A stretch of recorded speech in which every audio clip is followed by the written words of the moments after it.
Alright, what's up, Dragon Brood? Today we're going to be talking about some single card strategies. Yes, we're going to have another lesson from Aggro U because y'all seem to like these, and today we're going to be starting a new series where we're going to take individual cards and talk about some of the best ways to play them. And since we're in Lorwyn Eclipsed, let's talk about a Lorwyn card today. The card we're going to talk about today is Moonshadow. This is one of the most exciting cards from the set, or at least one of the most talked about, and honestly, I think people are trying to put it into too many decks not really knowing how to use it. And that's okay. We're going to clear some of that up. But let's start with just the wording. And you want to get in real close and pay attention to what the wording says because it's not quite that obvious.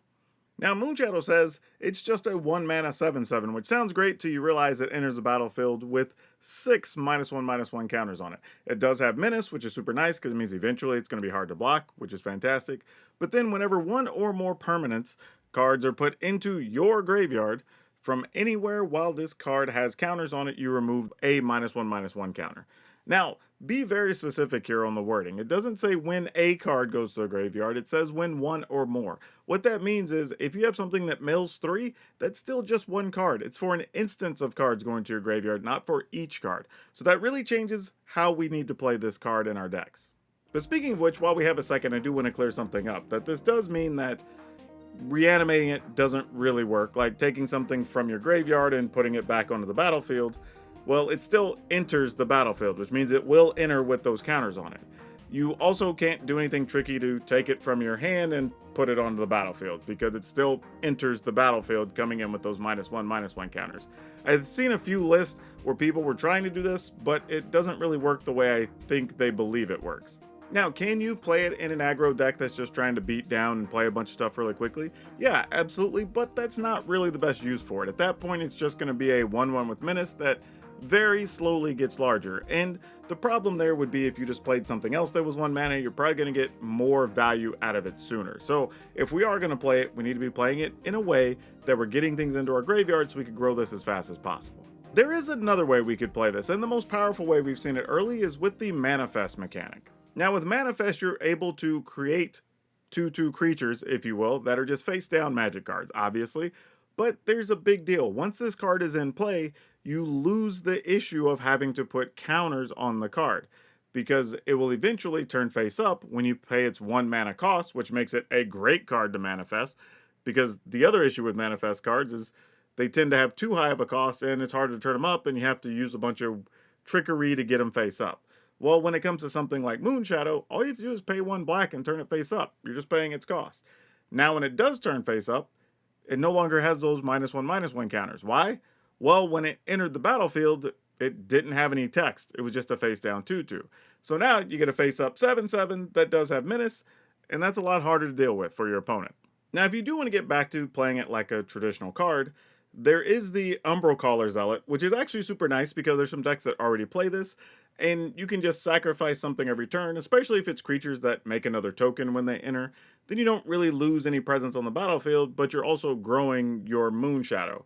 So this is kind of a twofold strategy if you're playing a deck where that card already exists. I think the same can be said about Snarling Gorehound, right? Every creature that enters, you can surveil, put something into your graveyard. Well, then every card that goes to your graveyard, you're taking another counter off of this, and you can just kind of do that every turn, which is super nice. Sometimes 2 or 3 times in a turn. So this could very quickly go from being a 1/1 to a 3/3 or even a 4/4 in the same turn, while building up your board state to be what you want it to be.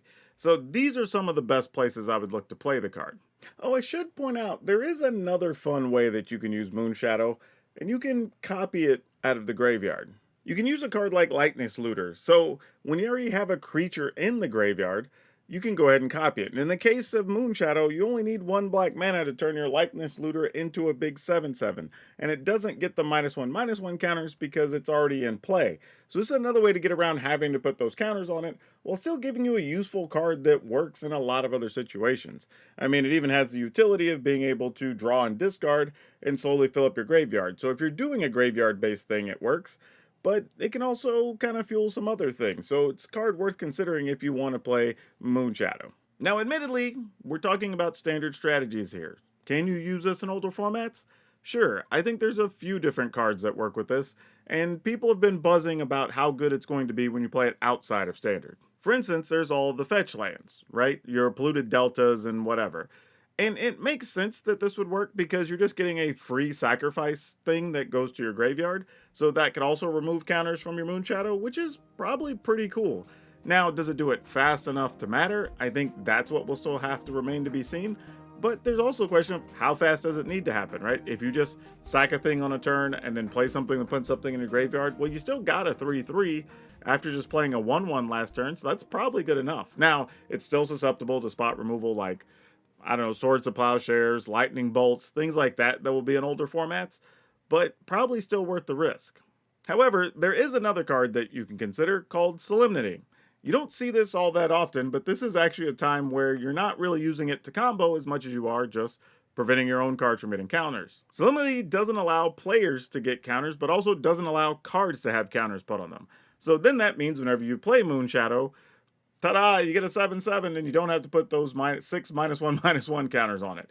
That's actually pretty cool. So that's another way you could get away with it. Now, again, is this going to be the core part of your deck? Not necessarily, but if you're doing other things that care about counters, or in some situation you don't want counters on them, well then Solemnity could be the answer, and there's probably some other stuff you could play with it. But mostly just pointing it out because it's that type of card you're looking for if you're looking for more, let's say, fair ways to play this card.